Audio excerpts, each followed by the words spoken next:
is about a group of fighters from Earthrealm who go to a sorcerer's island to fight in a tournament to determine the fate of the realm.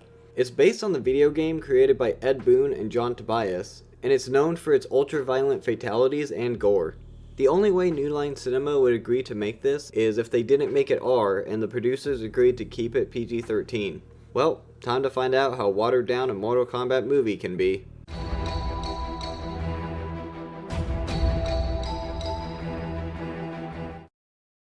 It opens with Shang Tsung just beating the crap out of some kid, and it turns out this is Liu Kang's brother. So I wonder what his reason for fighting in the tournament is going to be.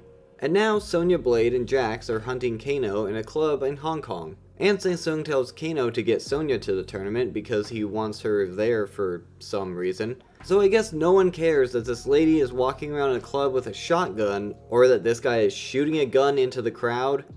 Okay. I'm pretty sure they showed he was still alive to keep this PG-13. And Johnny Cage is fighting these guys, but it's just a movie set since he's an actor. And some famous director, I think, invites him to the Mortal Kombat tournament. Wait, how did he know about it? Oh crap, it was Shang Tsung. Wait, Shang Tsung can only change into the souls he collects. Did he kill that guy?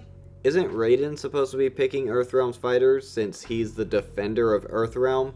Anyway, Liu Kang goes back to China to tell the monks that he's going to represent them at the tournament, and Raiden shows up, and I swear he picked up smoking before this movie. The great tournament was too much responsibility.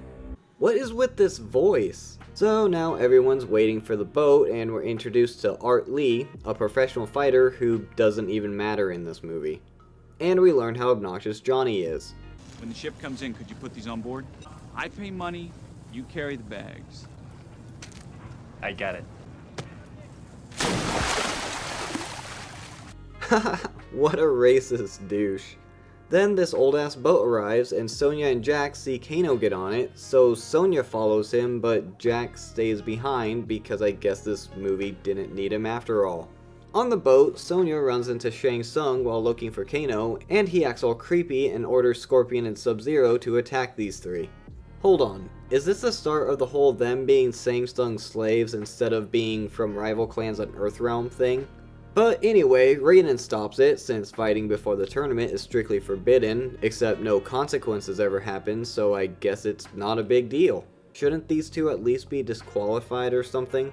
Raiden then gives a quick history lesson of the tournament. Basically, the Emperor of Outworld wants to take over Earthrealm but needs to win 10 Mortal Kombat tournaments in a row in order to do so. He has won 9 and this is a 10th, so if Outworld wins, the Emperor gets to take over Earthrealm.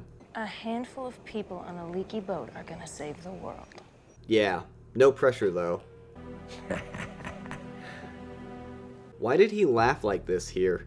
But they finally get to Shang Tsung's island, and in case you haven't figured out what a douche Johnny is yet, well, here's him trying to carry 8 bags. Oh, and here's Princess Katana and this ominous looking statue that I'm sure is fine.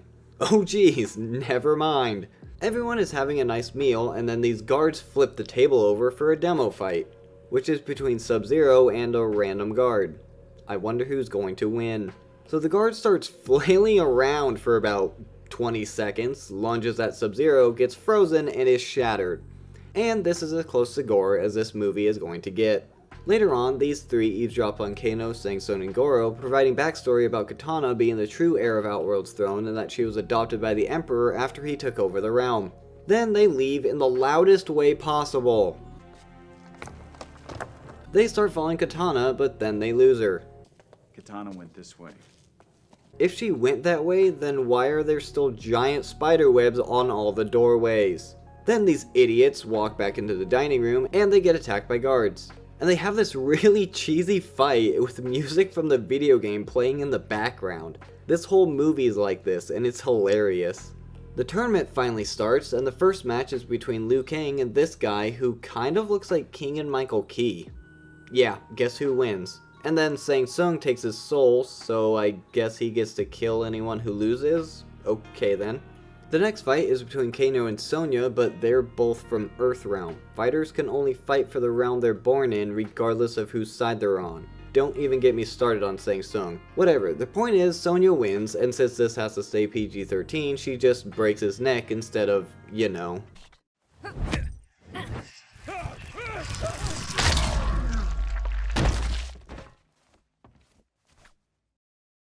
Then Johnny Cage fights Scorpion in a forest for some reason. Why is his spear a living creature in this? It's not even a scorpion. But at some point, Scorpion teleports them to the NetherRealm. After some more fighting,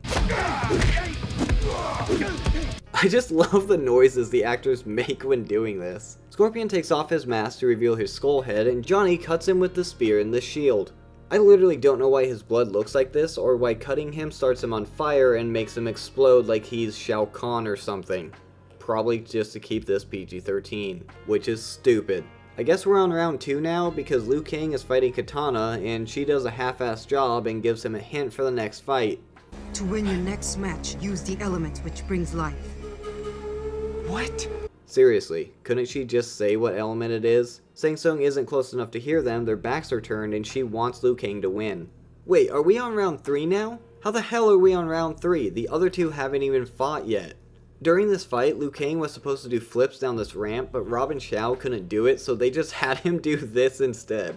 Anyway, after wasting time figuring out what Katana meant, he figures out that the element was water. Why didn't she just say that? So he throws a bucket of water at Sub-Zero, it freezes and stabs him, and it freezes his whole body for some reason. Goro gets the fight now, so we get this awesome montage of Goro screaming and people just flopping onto the ground. And now Discount Jax, it's been so long since we saw him I don't remember his name, has to fight Goro and gets his absolute butt kicked. Finish him! But since they have to keep this PG-13, Goro just kind of hits him on the chest instead of doing this.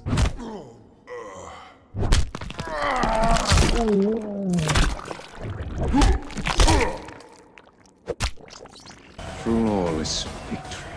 That was not a flawless victory. After that, in order to try to save the others, Johnny comes up. Hold on. How did he get back from the NetherRealm? He had no way of teleporting back, and Scorpion is dead. But anyway, in order to try and save the others, Johnny comes up with a brilliant plan. He's going to directly challenge Goro, and in return, Shang Tsung gets to challenge the winner or a fighting of his choosing in the final battle at a location of his choosing. Yeah, there's no way he's gonna screw them over. Before the fight, Goro breaks Johnny's sunglasses just to be a dick, so Johnny punches him in his. The animatronic of him in pain is so great. Anyway, Johnny runs away to a cliff edge and somehow manages to kick this 500-pound monster off the cliff. So Shang Tsung uses his end of the deal to challenge Sonya, but if he can challenge anyone he wants, why does he have to kidnap her? Anyway, Johnny and Liu Kang go to Outworld, but Raiden can't go just because he said so. While in Outworld, Liu Kang grabs this thing and throws him into a statue that eats him? What was his name again? Thanks for clearing that up. I have no idea how this turned him into a ninja. But after another fight of them just yelling and throwing each other, Reptile for some reason turns back into a statue and lizard thing, and to keep it PG-13, Liu Kang just steps on him with a first-person view, instead of doing this.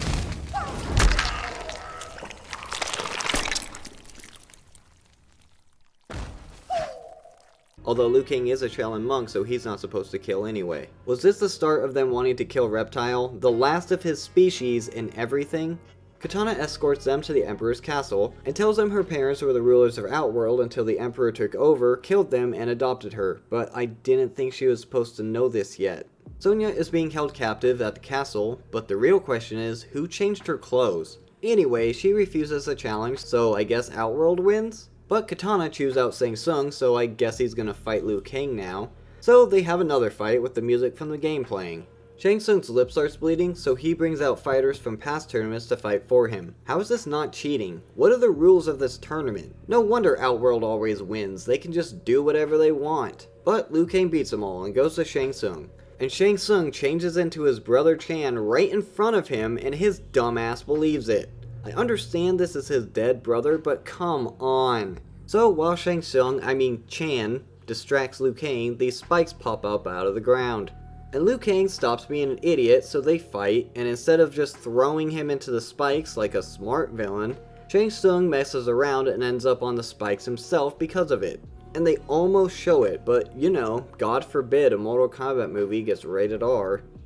Flawless victory.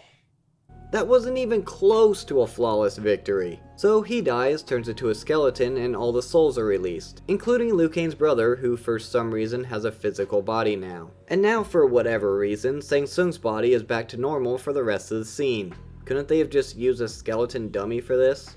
And now it's gone. So now that they won the tournament, they all go back to Earthrealm for the happy ending. Except the Emperor shows up to be sequel bait. This is one of the best video game movies ever made.